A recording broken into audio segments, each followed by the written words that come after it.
जन अधिकार पार्टी के राष्ट्रीय अध्यक्ष राजेश रंजन उर्फ पप्पू यादव ने कहा कि यदि उनकी सरकार बनी तो सच्चर कमेटी की सिफारिश 3 माह के अंदर लागू करेंगे। उन्होंने स्पष्ट किया कि राज्य सरकार के तहत आने वाली सच्चर कमेटी की सिफारिशों को लागू कर तमाम सुविधाएं दी जाएंगी। पप्पू यादव ने मुस्लिम कम्युनिटी को लेकर भी कई बातें कही। पप्पू यादव ने कहा कि मैं मानता हूं कि सर्विस सेक्टर में मुसलमानों की हिस्सेदारी बढ़ाने की जरूरत है, उनकी आर्थिक भागीदारी को बढ़ाने की जरूरत है।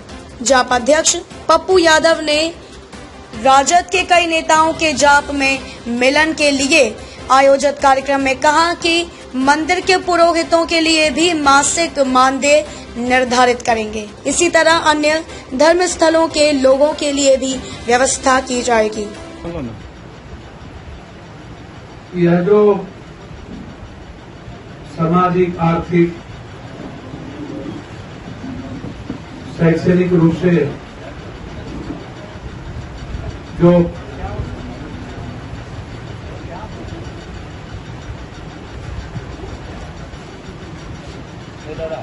मजबूर लोग हैं, जिन्हें हिस्सेदारी नहीं मिल पाती है,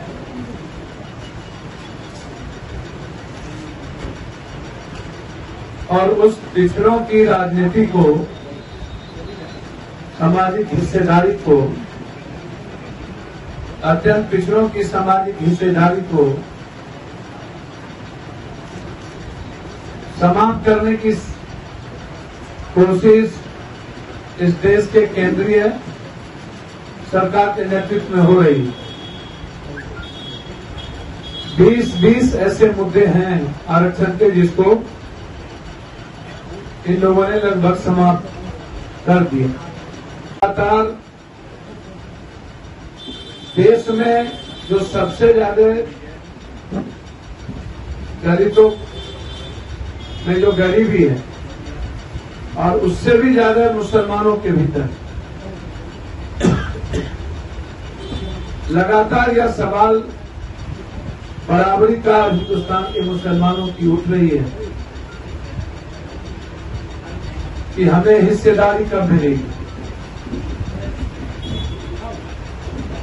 हम आर्थिक रूप से हमारी भागीदारी कब होगी।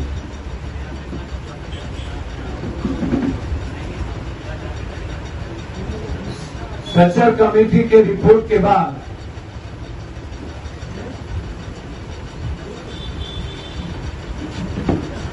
आरक्षण की भागीदारी बढ़ाने की सिफारिश की गई और उसके बाद समाप्त करने की ही कोशिश होगी। और जब हिंदुस्तान के सबसे आर्थिक और शैक्षणिक रूप से और सर्विस सेक्टर में सबसे कमजोर मुसलमान की संख्या, जिनकी 14 से 18% है, 14% भागीदारी जिसकी, पहले तो आप देश के मुख्य भागीदारी जो जिनकी है पिछड़े अत्यंत पिछड़े, उसको समाप्त कर दो। 1928 ईस्वी से मेरा परिवार कांग्रेस के लिए समर्पित रहा और इसका यही नतीजा मिला कि 2010, 2015, 2020 हर बार जो है ये पार्टी कटोरा लेकर के राजद के आगे सीटों की भीख मांगने के तहत आलमनगर की धरती को जो है खुद से अलग कर दिया, जहां से कभी श्री विद्याकर कवि हुआ करते थे और जिनका एक नाम हुआ करता था। आज जब 3 बार देखने के बाद भी आज इस क्षेत्र का कोई भविष्य मुझे नजर नहीं आया, तो मैं श्री पप्पू यादव जी के साथ आज इस पार्टी में आया हूं और मुझे पूरा विश्वास है कि अच्छे लोगों को अगर राजनीति में आएंगे तो देश और समाज दोनों का ही कल्याण होगा। करना पड़ रहा है, मुझे लाभ के जनता तो छोड़ना पड़ा। आदरणीय लालू प्रसाद के बहुत करीब रहे, दिल्ली से लेकर पटना और वहां भी, लेकिन पार्टी ने जो अपरिपक्व और दूरदर्शी